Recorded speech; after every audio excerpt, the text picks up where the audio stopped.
In the foothills of the Rocky Mountains, in a small Colorado town, a young nurse disappeared during a terrible snowstorm in 2006. Search efforts failed, the mountain was too dangerous. But in 2023, the melting snow revealed not just a body, but a 17-year-old lie. And that lie had come from the mouth of the town's most beloved man. Before diving into the story, don't forget to subscribe to the channel and hit the notification bell to stay updated on the latest cases. Silverpeak, Colorado. February 2006. The town sat nestled in a valley at 8,200 feet elevation, where the Front Range gave way to steep mountain terrain. Population 2,847. The kind of place where everyone knew everyone, where the local diner served as the unofficial town hall, and where newcomers were still called new even after living there for a decade. Historic buildings from the silver mining boom of the 1880s lined Main Street, their weathered wooden facades painted in fading pastels, powder blue, dusty rose, mint green, colors chosen by optimistic merchants over a century ago who believed Silverpeak's silver veins would never run dry. The town's architecture told the story of Colorado's mining heritage. False front buildings designed to make single-story structures appear grander than they were, wide wooden boardwalks where miners once walked in mud-caked boots, hitching posts that now served as decoration rather than function, their original purpose obsolete in an age of automobiles. The mountains rose on all sides, creating a natural amphitheater that made Silverpeak feel both protected and isolated from the outside world. To the west, the Continental Divide traced its jagged line against the sky, peaks rising above 14,000 feet, their summits often obscured by clouds even on otherwise clear days. To the east, slightly lower mountains rolled toward the Great Plains, creating the transition zone where alpine terrain gave way to high prairie. On clear days, and Colorado boasted over 300 annually, the views were spectacular enough to stop traffic, the kind of scenery that appeared on postcards and tourism brochures promoting Colorado's natural beauty to visitors from around the world. But those same mountains that made Silverpeak beautiful also made it dangerous in ways that residents understood intimately but that visitors often underestimated until too late. The town existed in avalanche territory, situated in valleys and on slopes where massive snow slides could occur without warning during winter months. Every year brought at least one or two close calls, sometimes worse. Residents learned to read the mountains, to recognize signs of instability in the snowpack, sudden temperature changes, heavy new snow loading onto old layers, the distinctive whomp sound that indicated collapsing snow structure beneath the surface. They avoided certain slopes after heavy snowfall, stayed away from terrain traps where avalanches could bury victims dozens of feet deep, listened carefully to daily avalanche forecasts issued by the Colorado Avalanche Information Center. The Volunteer Search and Rescue Team, composed of experienced climbers, backcountry skiers, and medical professionals who trained year-round, responded to dozens of calls each year. Lost hikers who'd ventured onto trails without proper equipment or navigation skills. Climbers injured in falls. Skiers caught in avalanches. Hypothermia cases. The team maintained a small building near town center where they stored rescue equipment, ropes, pulleys, litters for evacuating injured people from steep terrain, avalanche beacons and probes, medical supplies. Members took training seriously, knowing that someone's survival might depend on their skills during an emergency.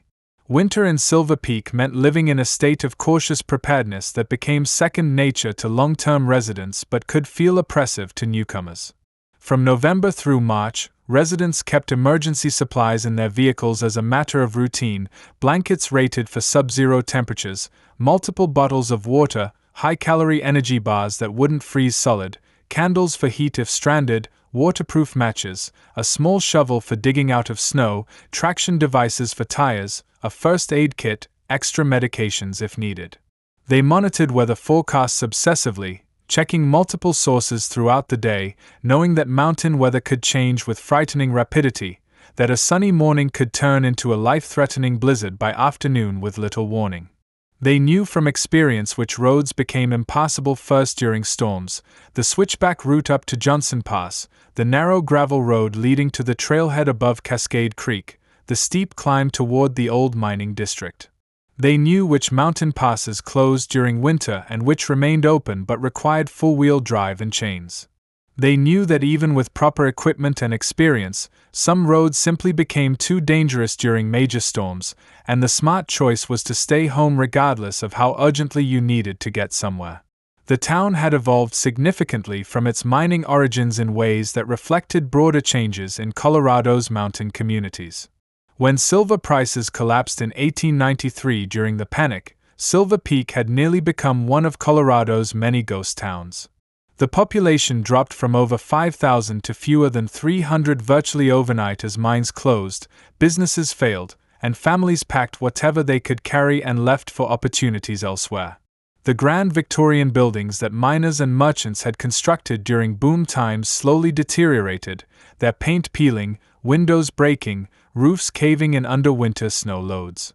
For decades, Silverpeak survived as a barely viable ranching community scattered across the valley floor and lower slopes. A few hardy families maintained small cattle operations, grew hay during brief summer growing seasons, hunted elk and deer to supplement limited incomes.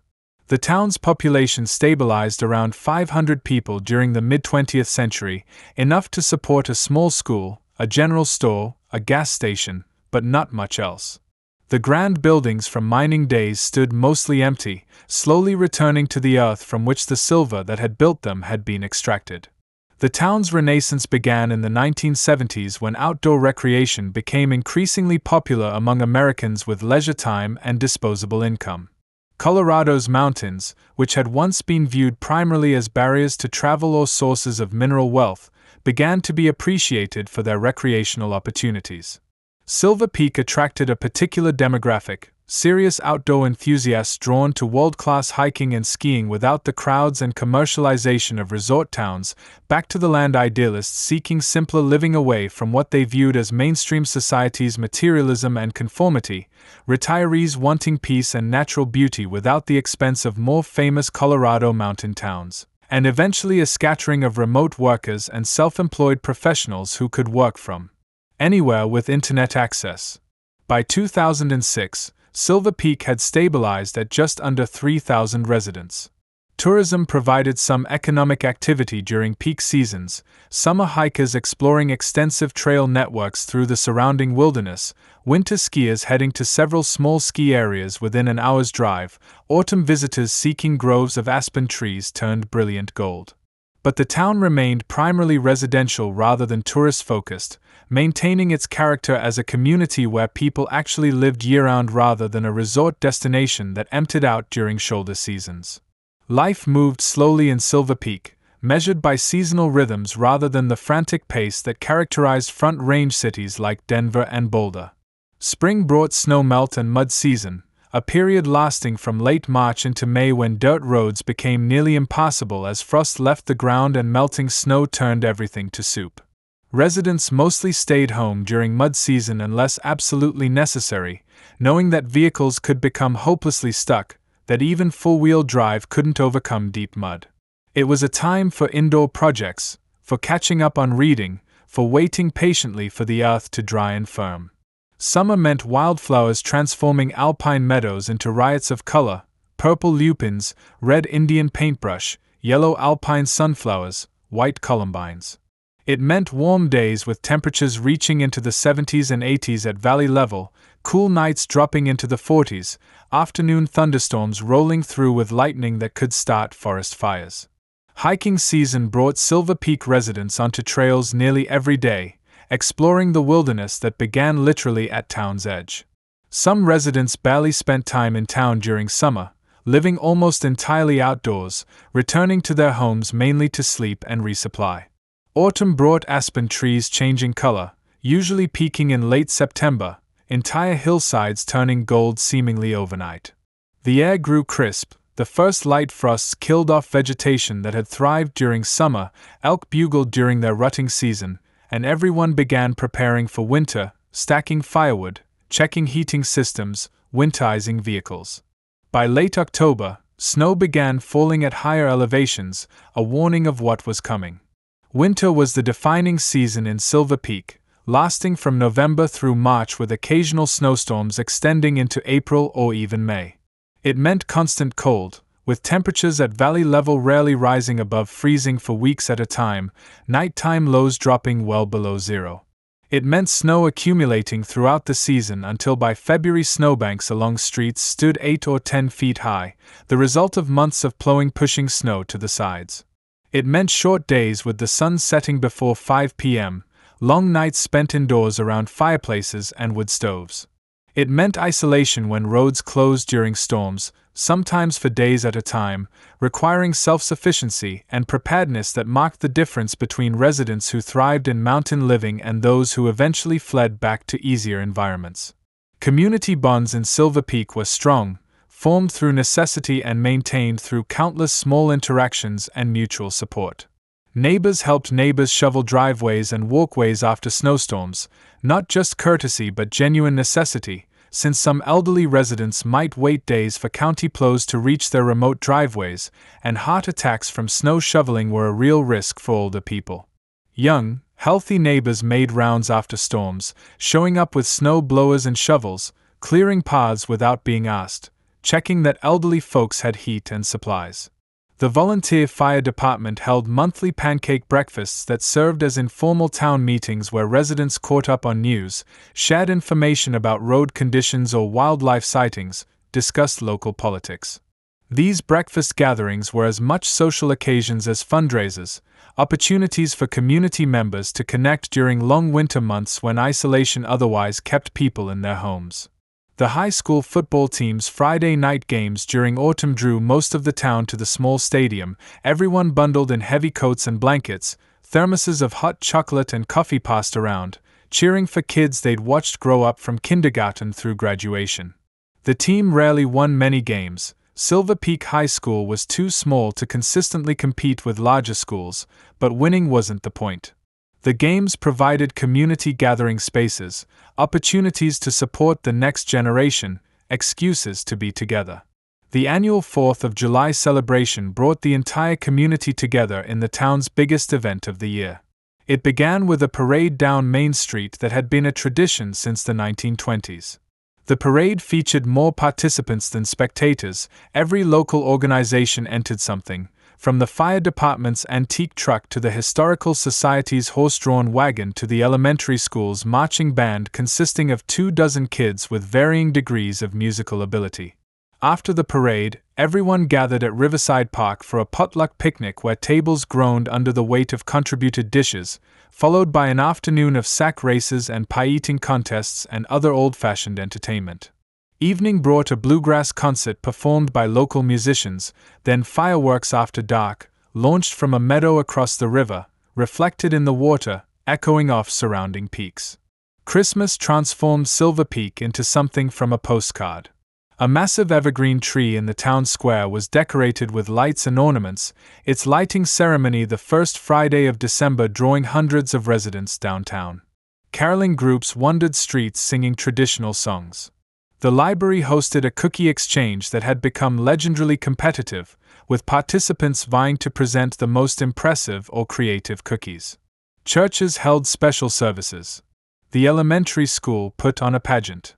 These rituals created continuity, gave structure to community life, reminded residents that they were part of something larger than individual existence. Trust was fundamental to Silverpeak's social fabric in ways that people from larger communities sometimes found hard to understand or believe. People genuinely left doors unlocked, not out of naivete but because everyone knew everyone, and theft was virtually non-existent. Children walked to school alone starting from first or second grade, parents waving goodbye without the anxiety that characterized urban parenting. Residents loaned tools to neighbors, expensive chainsaws, snow blowers, camping equipment, trusting they'd be returned in good condition. People helped with home repairs, looked after each other's pets during travel, picked up mail and packages, checked on houses during absences. This trust wasn't given blindly. It was earned through years of living together, through proving yourself reliable during crises, through the countless small interactions that built reputation and relationship. New residents went through an informal proving period, a year, sometimes longer, during which longtime community members observed how they behaved, whether they contributed to community efforts, whether they could be counted on when help was needed. Once accepted, newcomers found themselves woven into networks of mutual obligation and support that made mountain living sustainable. Into this close-knit community came Megan Walker in October 2004, a 28-year-old registered nurse seeking a fundamental change from the life she'd known growing up in Aurora, a sprawling suburb southeast of Denver. Megan was the only child of Carol and James Walker, who'd raised her in a comfortable middle-class environment that provided security and opportunity but that had always felt somewhat empty to Megan, lacking something she couldn't quite name but knew she needed. Her childhood had been unremarkable in most ways.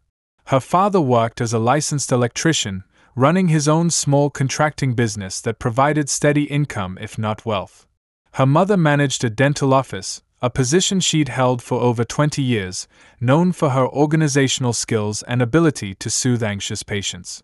They'd provided Megan with a stable home in a quiet neighborhood, encouraged her education, supported her interests, attended her school events, did everything that good suburban parents do. But even as a child, Megan had felt drawn to the mountains visible from Aurora on clear days, a distant blue line on the western horizon that seemed to promise something her suburban existence couldn't provide. She'd beg her parents to take family camping trips to Rocky Mountain National Park, and those trips became the highlights of her childhood. She loved everything about being in the mountains: the smell of pine and spruce forests, the sound of creeks tumbling over rocks, the vastness of mountain landscapes that made human concerns feel small and manageable, the sense of being part of something wild and ancient and indifferent to human drama. She'd hike for hours with her parents, sometimes running ahead on trails, so full of energy she couldn't walk at their slower pace. She'd climb to alpine lakes where she'd sit for long stretches just staring at reflections of peaks in still water. She'd scramble up rocky slopes to mountain summits where the view extended in every direction to horizons that seemed impossibly distant. In those moments, she felt more alive, more herself, than she ever did in Aurora's neat subdivisions and shopping centers. After high school, Megan had attended the University of Colorado Denver, living at home to save money, commuting daily to campus. She'd initially considered environmental science as a major, thinking she might work for the National Park Service or Forest Service, spending her career in the mountains she loved. But during a required biology course, she'd become fascinated by human physiology, the complexity of how bodies functioned, the interconnected systems that maintained life, the delicate balances that could be disrupted by disease or injury. A hospital volunteer position during sophomore year had introduced her to nursing, and she'd found her calling. Nursing combined scientific knowledge with direct human care in ways that felt deeply meaningful. It wasn't abstract research or policy work, it was immediate, tangible help provided to people during some of their most vulnerable moments. She'd switched her major, thrown herself into the challenging nursing curriculum, graduated with her BSN, Bachelor of Science in Nursing, and immediately taken a position at University Hospital in Aurora. The hospital experience was invaluable for a new nurse, providing exposure to a wide range of medical situations and conditions. University Hospital was a Level 1 trauma center, the highest designation, meaning it saw the most serious and complex cases. Megan gained skills rapidly, learning to handle high-pressure situations where quick decisions mattered enormously, developing confidence in her clinical judgment, becoming proficient at procedures like starting difficult fours, managing ventilators, recognizing subtle signs that a patient's condition was deteriorating. But after 3 years, she'd grown increasingly dissatisfied with the hospital environment. The facility was enormous, over 600 beds across multiple towers, and utterly impersonal. Nursing shifts felt like working on an assembly line, moving from patient to patient, completing required tasks, documenting everything in electronic health records that seemed designed more for billing and liability purposes than for actual patient care. She'd care for someone during a crisis, stabilize them, then never see them again as they moved to different units or were discharged. There was no continuity, no sense of being part of patients' lives beyond their immediate medical emergency. The 12-hour shifts were exhausting, the nurse-to-patient ratios often unsafe, She'd sometimes be responsible for 6 or 7 patients simultaneously, making it impossible to provide attentive care to any of them. The administrative burden was crushing. It sometimes felt like she spent more time documenting care in computer systems than actually providing care to humans. And she'd frequently be floated between different units based on staffing needs, so she never developed deep familiarity with any particular patient population or built lasting relationships with colleagues. She wanted something different. Something slower, more connected, more human.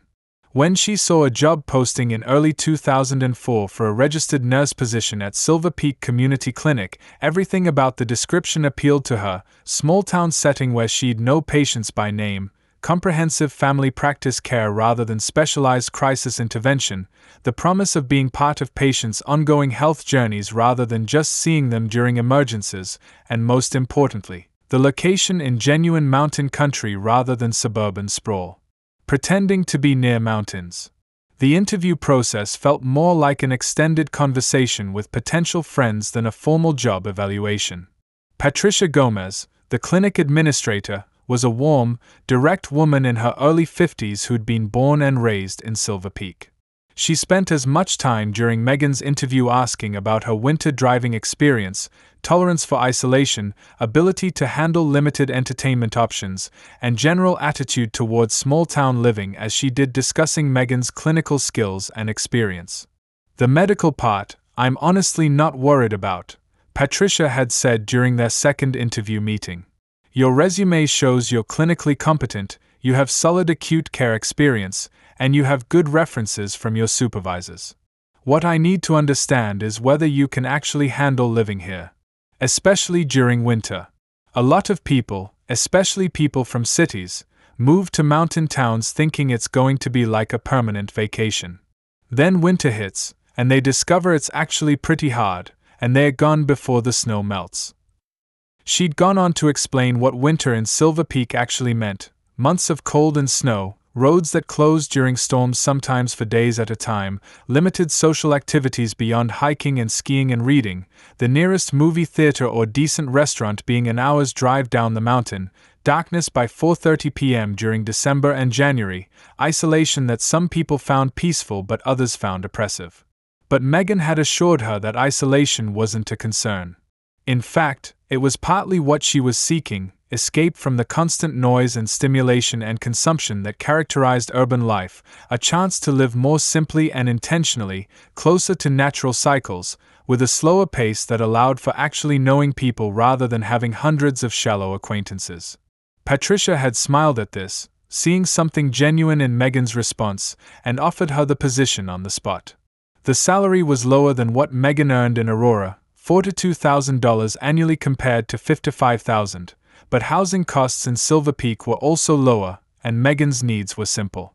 She accepted immediately, gave 2 weeks' notice at University Hospital, packed her belongings, and drove to Silverpeak in early October 2004 to begin her new life.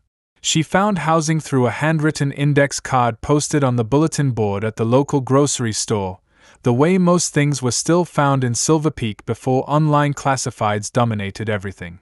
The cabin was small, rustic, barely adequate by suburban standards but perfect for what Megan wanted.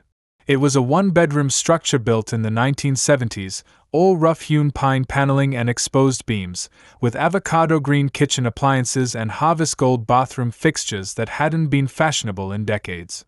The cabin had a wood-burning stove for heat rather than central heating, a tiny bathroom with a stall shower instead of a bathtub, a kitchen barely large enough for one person to stand in, a combined living-dining space that was cozy in warm weather but felt cramped during winter months when outdoor activities became limited. But it also had a small covered porch that faced east, providing spectacular sunrise views over the valley, watching morning light creep down mountain slopes, illuminating peaks one by one.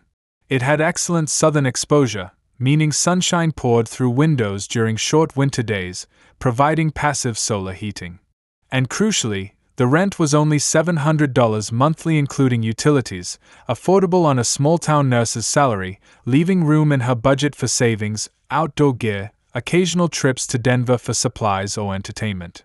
Shortly after moving in, Megan adopted a dog from a rescue organization in Boulder that she'd found online.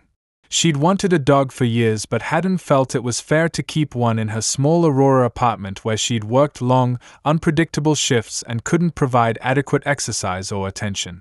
Now, with a cabin on the edge of town, access to miles of hiking trails, and more regular work hours, dog ownership felt right. The rescue organization connected her with a 3-year-old golden retriever named Cooper, originally named something else, but Megan changed it immediately to Cooper because of his distinctive reddish-gold coat that reminded her of a new penny. Cooper had been surrendered by owners who'd moved to an apartment that didn't allow pets, a common story in animal rescue work. He was already house-trained, good with people, energetic but not hyperactive, basically perfect for what Megan wanted. Cooper quickly became her constant companion and arguably her best friend during that first year in Silverpeak. He accompanied her on hikes several times weekly, usually running ahead on trails, investigating interesting smells, occasionally chasing after squirrels or chipmunks though never catching them. He slept at the foot of her bed, his gentle snoring somehow comforting during quiet mountain nights. He greeted her enthusiastically when she came home from work, providing the kind of unconditional affection that made living alone feel less lonely. And he became a social connector. People in Silverpeak stopped to pet Cooper, asked about him, shared stories about their own dogs, and those brief interactions helped Megan integrate into the community more quickly than might otherwise have happened. Her work at Silverpeak Community Clinic proved to be exactly what she'd hoped for when she'd made the decision to leave Aurora. The pace was completely different from the hospital's frantic environment. Instead of seeing 30 or more patients during a 12-hour shift, moving from room to room with barely a moment to catch her breath, the clinic offered a fundamentally different rhythm.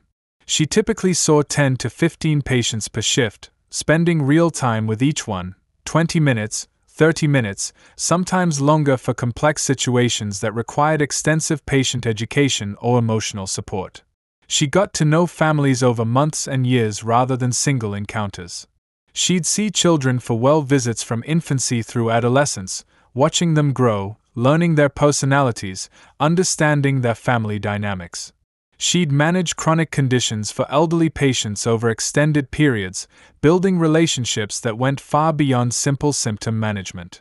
She learned about patients' lives beyond their medical complaints, their families, their jobs, their hobbies, their worries, their dreams. Mrs. Henderson, a 76-year-old with severe arthritis in her hands and knees, became one of Megan's favorite patients. Every appointment, after discussing medications and pain management, Mrs. Henderson would ask about Cooper's latest adventures, and Megan would share stories about where they'd hiked, what wildlife they'd seen. In return, Mrs. Henderson would share stories from her own life, growing up in Silverpeak during the 1930s and 40s, meeting her husband after World War II, raising 4 children in the small house she still lived in, being widowed 20 years earlier but choosing to stay in Silverpeak because it was home. The Martinez family, parents Rosa and Louis, for children ranging from age 5 to 14, came in regularly for everything from well-child checkups to flu symptoms to minor injuries from sports and outdoor activities. The parents would share photos of their kids' soccer games and school performances. The children would tell Megan about their activities and friends. Over time, Megan became not just their nurse but someone woven into their family's life, someone they trusted with their health and their stories. Tom Brennan, who suffered from hypertension and type 2 diabetes requiring careful medication management, would crack self-deprecating jokes about getting old while Megan checked his blood pressure, reviewed his blood sugar logs, and encouraged better dietary choices. He'd sometimes bring vegetables from his garden during summer months, tomatoes, zucchini, cucumbers, sharing the abundance that mountain gardens produced during brief but intense growing seasons. These ongoing relationships transformed nursing from a job into something more like a calling. Megan felt she was genuinely making a difference in people's lives, not just treating immediate problems but supporting their overall health and well-being over time.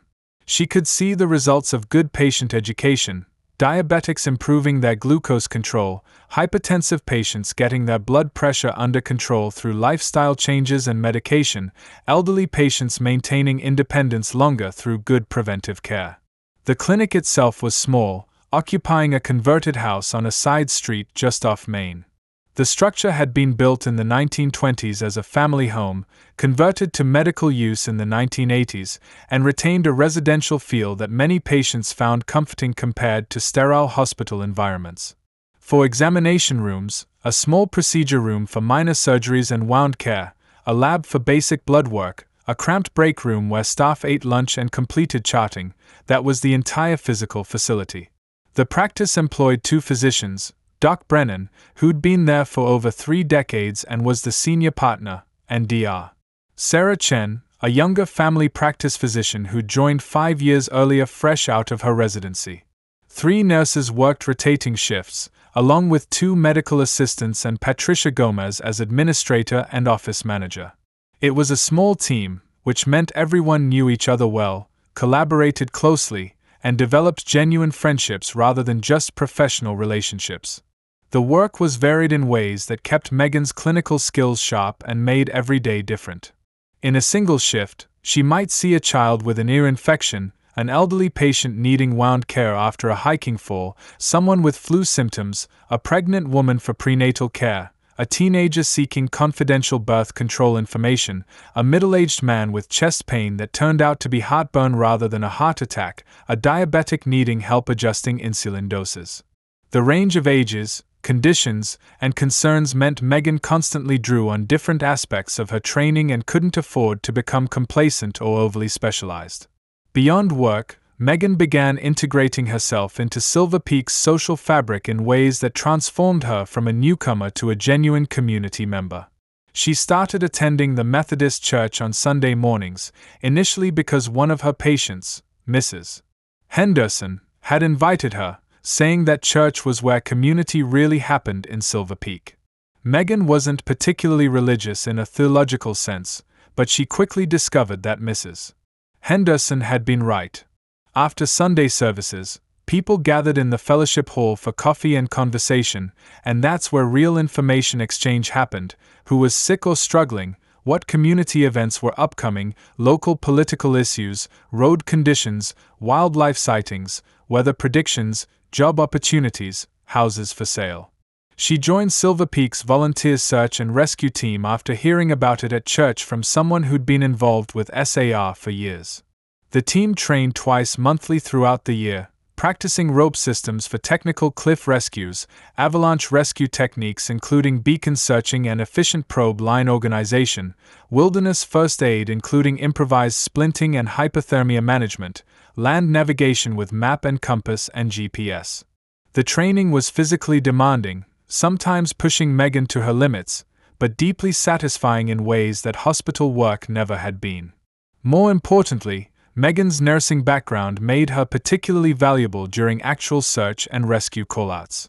She could assess injuries in remote locations where transport to hospitals might take hours, provide emergency care that stabilized patients until they could reach definitive medical treatment, manage hypothermia cases, deal with trauma. Over her first year in Silverpeak, she participated in perhaps a dozen actual rescues, lost hikers, injured climbers, skiers caught in avalanches, people suffering altitude sickness or hypothermia, and the combination of outdoor skills and medical knowledge felt perfect, using everything she'd trained for in meaningful ways. The SAR team also provided another point of connection to the community. Team members bonded through shared challenges and intense experiences. They trusted each other in profound ways, knowing their lives might literally depend on teammates during dangerous rescues. These relationships deepened Megan's sense of belonging in Silverpeak far faster than would have happened through casual social interactions alone.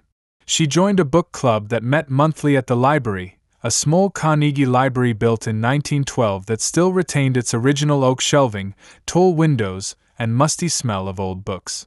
The club consisted of 8 women ranging from their mid-30s to early 70s, meeting on first Tuesday evenings each month to discuss whatever book they'd collectively chosen the previous meeting. The selections varied wildly: literary fiction, mysteries, memoirs, occasionally poetry or essay collections. The discussions were lively, sometimes contentious in the way book clubs can be when participants have strong opinions and aren't afraid to express them. But Megan came to love these evenings as much for the conversation that happened around the books as for the literary discussion itself. Before and after the formal book talk, women would share recommendations for good hiking trails, advice about winterizing cabins or maintaining wood stoves, recipes that worked well for high-altitude cooking, stories about encounters with wildlife, gossip about town personalities. These informal conversations taught Megan about Silverpeak's hidden social dynamics, who had history with whom, what local political issues mattered, how things actually worked in the community versus how they officially worked. By early 2006, after just over 15 months in Silverpeak, Megan felt completely integrated into the community in ways that would have taken years in a larger town or city. She had routines and favorite places that marked her life's rhythm. She ate breakfast on Sunday mornings at the Main Street Diner, always sitting in the booth by the front window where she could watch Main Street come to life. She hiked a section of the Cascade Creek Trail several times weekly, a route she'd come to know intimately through different seasons, where she'd regularly see the same deer herd grazing in meadows. She had a favorite chair in the clinic's break room where she'd sit to drink coffee and complete her charting after patient encounters. She had friends spanning multiple generations, women her age from the book club and SAR team, middle-aged colleagues at the clinic, elderly patients who'd become something like surrogate grandparents, checking in on her, bringing her vegetables and preserves from their gardens, worrying about her living alone so far from family.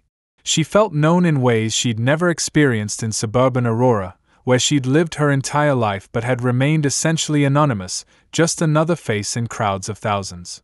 One relationship in particular had become central to Megan's life in Silverpeak, her friendship with Dr. Richard Brennan, universally known as Doc, the senior physician at the clinic who'd been Silverpeak's primary care doctor for over 3 decades. At 62 years old, Doc Brennan had become almost synonymous with healthcare in Silverpeak. He'd arrived in 1972, fresh out of his family medicine residency at the University of Colorado, young and idealistic, planning to spend maybe 2 or 3 years in a rural practice before moving to a more prestigious position in a larger city where he'd earn significantly more money, have access to better medical facilities and specialist colleagues, and face more intellectually challenging cases. But Silverpeak had gotten into Doc's blood in ways he'd never anticipated or planned for. He'd fallen in love with the mountains, with the daily immersion in spectacular natural beauty. He'd fallen in love with the pace of small-town medicine, where he wasn't just treating diseases but caring for whole people whose lives he understood comprehensively. He'd fallen in love with the profound relationships he developed with patients he saw throughout their entire lives, from delivering babies to managing childhood illnesses to treating adult conditions to providing comfort during terminal illnesses and death.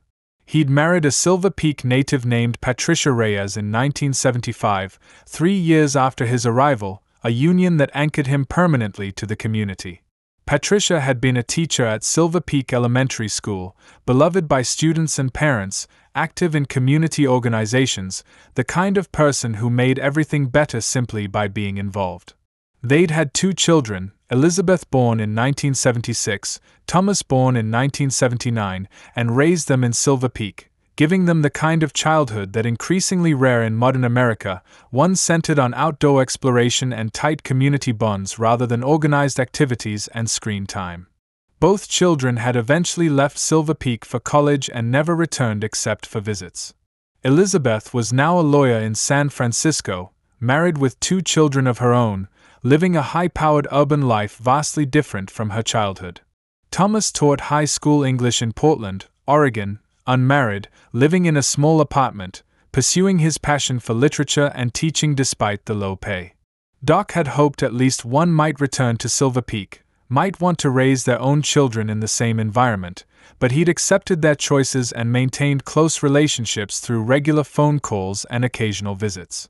Beyond his medical practice, Doc had become deeply woven into Silverpeak's social and civic fabric in ways that extended far beyond healthcare. He'd coached Little League Baseball for over 20 years, teaching generations of kids not just about batting and fielding but about sportsmanship, persistence, handling both victory and defeat with grace.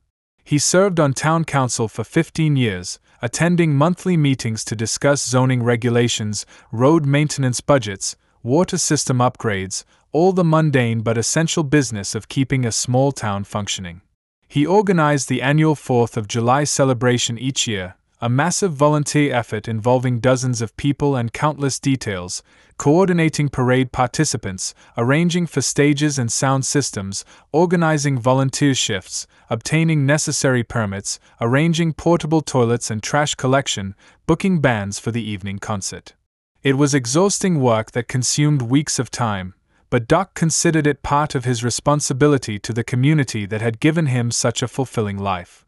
Every December, he played Santa Claus at the elementary school Christmas party, a role he'd inherited from the previous doctor who'd retired.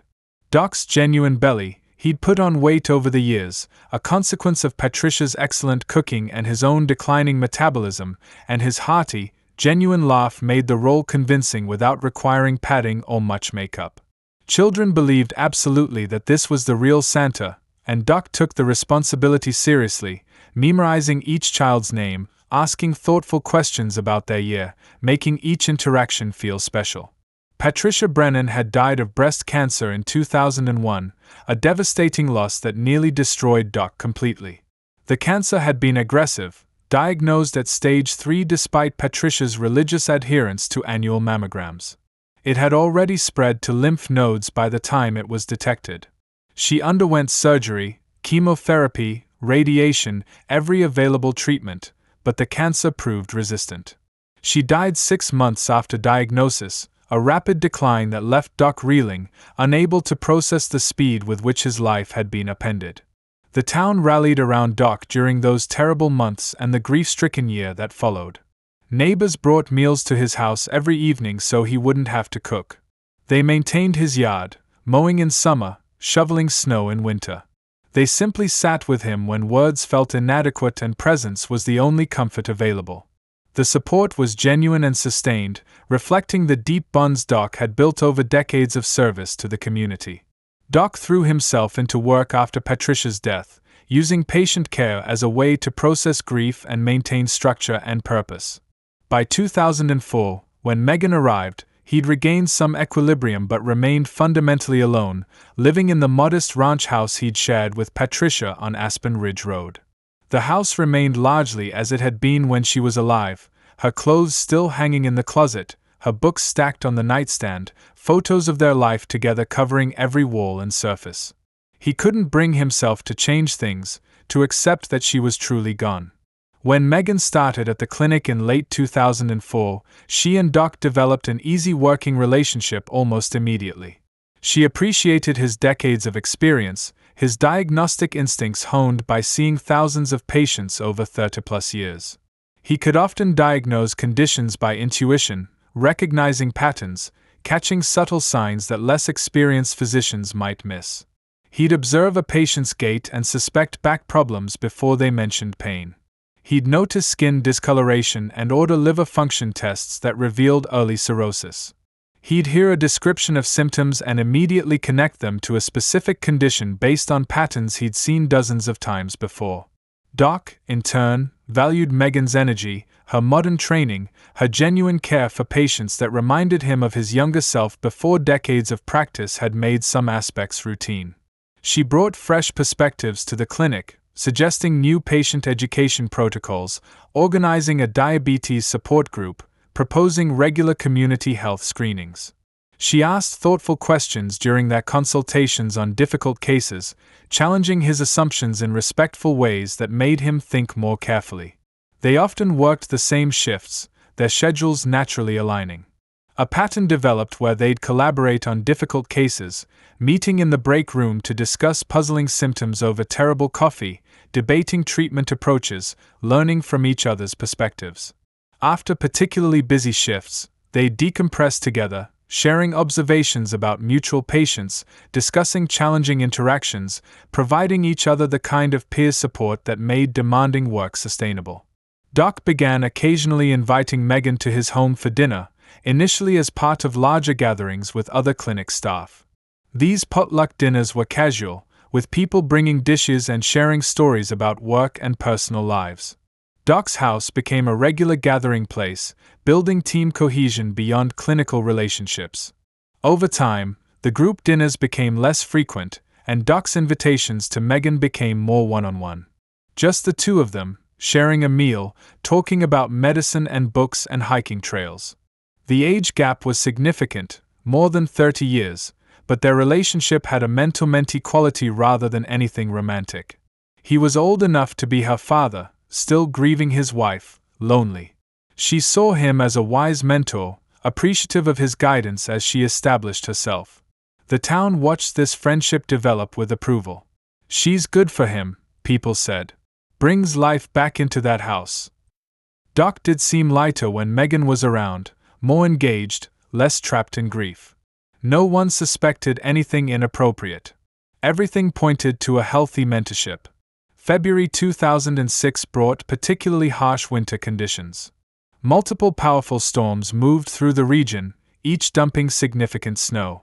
By mid-February, Silverpeak had received over 100 inches, more than 8 feet of accumulation. Roads were plowed constantly, but new snow fell faster than crews could clear it. On February 14th, weather forecasters issued urgent warnings about another massive storm approaching. Predictions called for 18 to 24 inches overnight with sustained winds creating whiteout conditions. The warnings broadcast repeatedly: stay home, avoid unnecessary travel, prepare for power outages.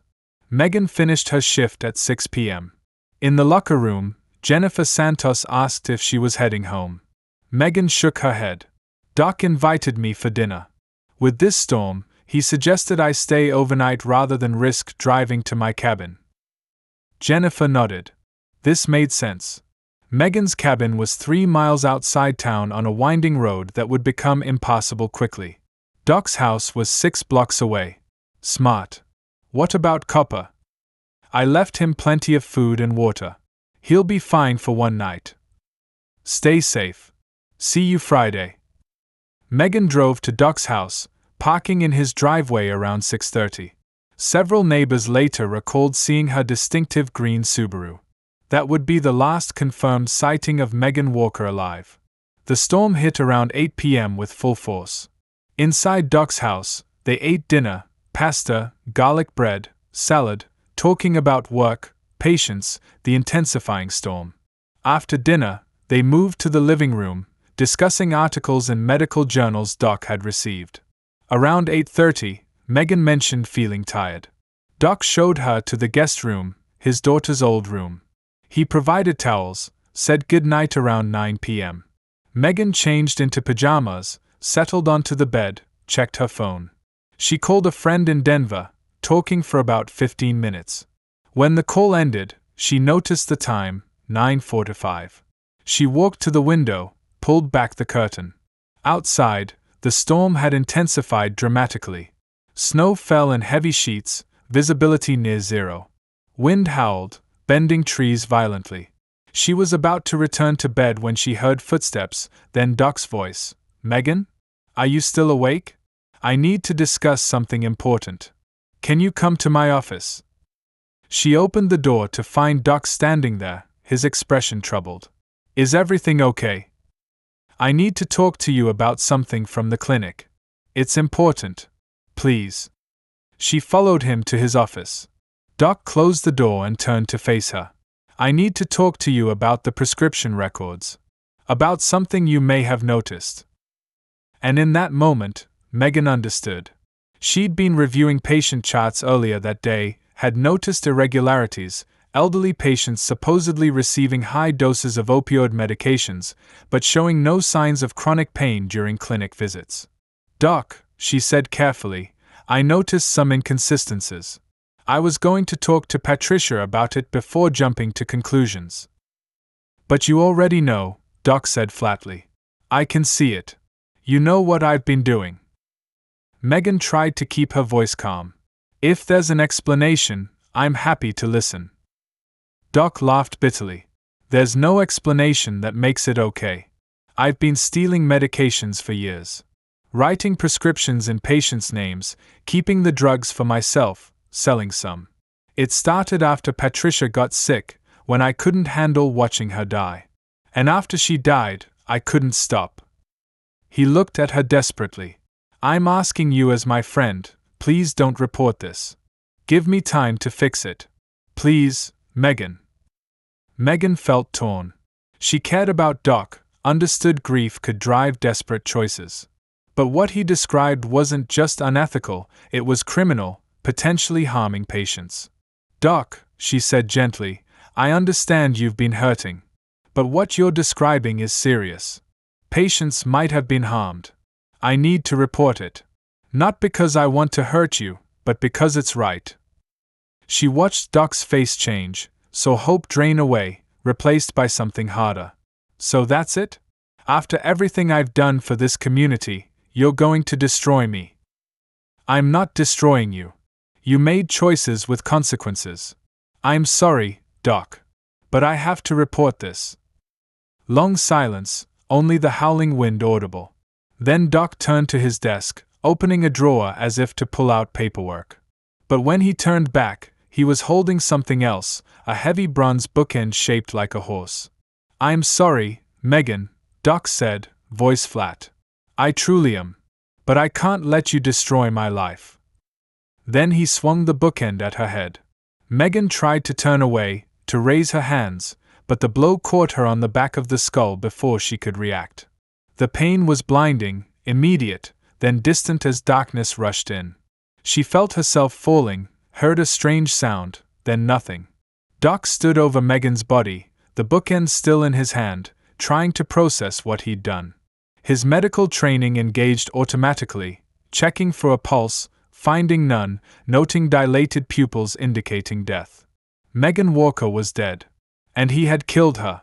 For several minutes, Doc simply stood there, unable to grasp the magnitude.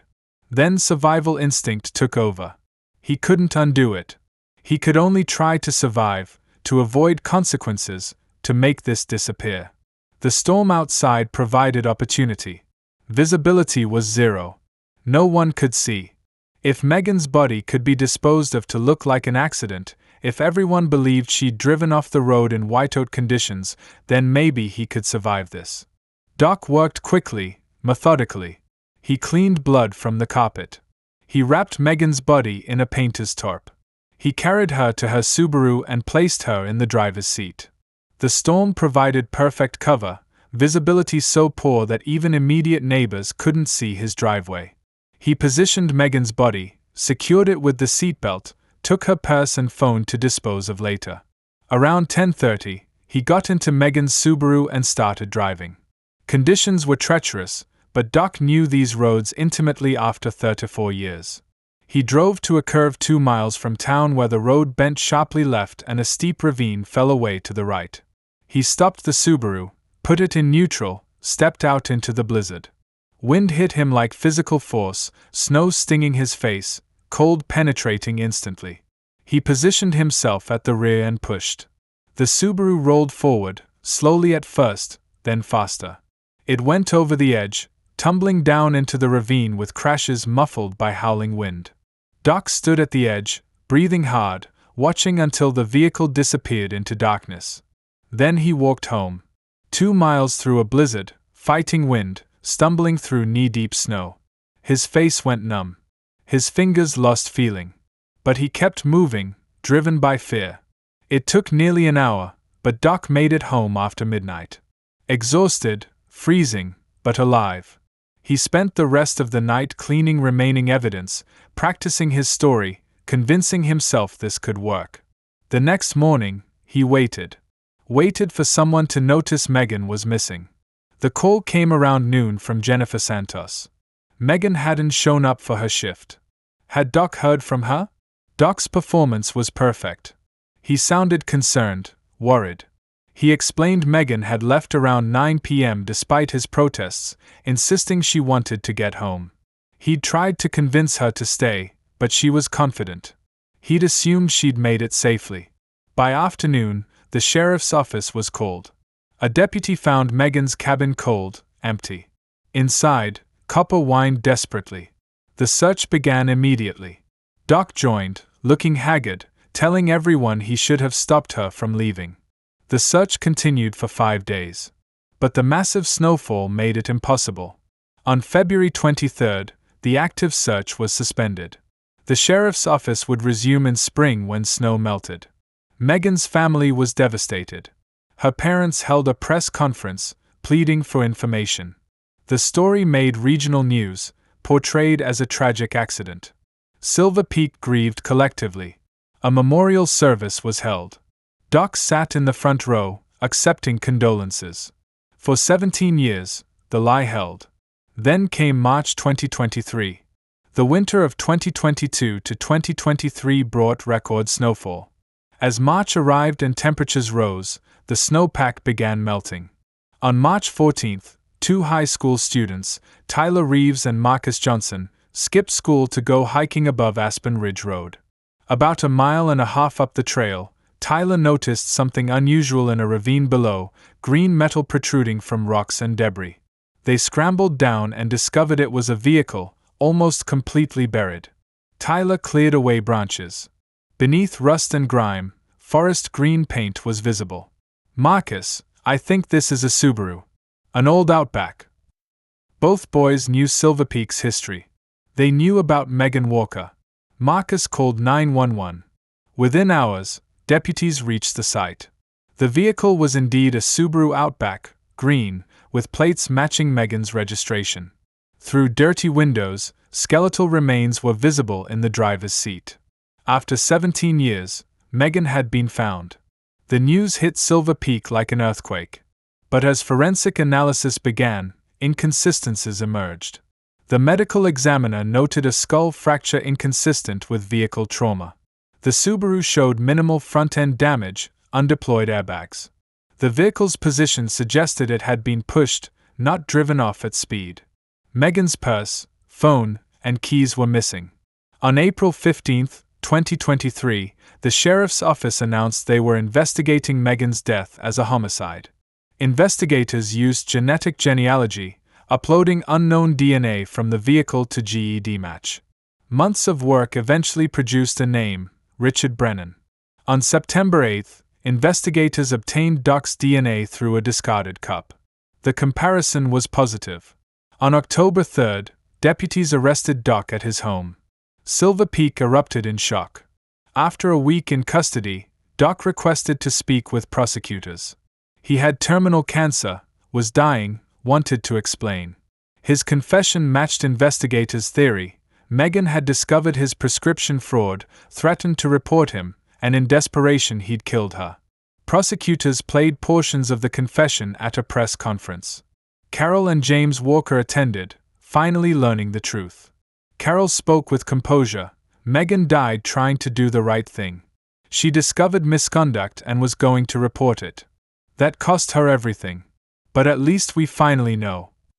Doc's trial was scheduled for January 2024, but never happened. On November 17, he suffered a massive stroke in his cell. He died 3 days later, November 20, age 79. He'd been in custody 48 days. Megan's funeral took place December 2, 2023.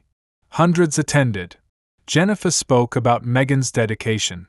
Carol read a letter promising her death would have meaning. The burial was at Silverpeak Cemetery as snow began falling. Silverpeak struggled to rebuild. The clinic was renamed with no individual's name. A memorial plaque honored ethical healthcare workers, including Megan. Colorado implemented new oversight protocols.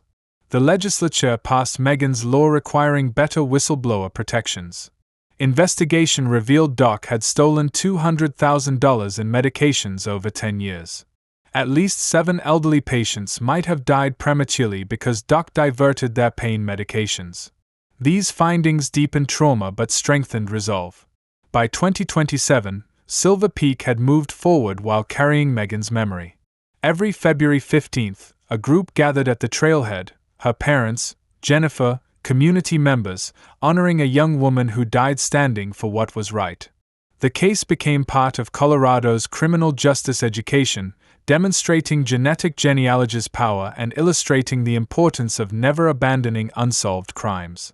Megan's story served as a reminder that doing right, while not always safe, remains necessary. Her death was tragic, the deception cruel, but the resolution, 17 years delayed, proved that truth persists, justice endures, and communities can heal from profound betrayal. Megan became more than a victim. She became a symbol of moral courage, of the price some pay for refusing to compromise principles. The mountains around Silverpeak continued their eternal rhythms. But the people living in those mountains' shadows had been changed, scarred but strengthened, wary but wiser, forever marked but committed to ensuring Megan's death meant something, that her courage was honored in actions, in systems, in building a society where speaking truth is safer and justice, though delayed, eventually arrives. If this story moved you, please subscribe to stay updated on more cold case investigations. Remember, every case represents real people and real families affected by tragedy. Thank you for watching, and we'll see you in the next video.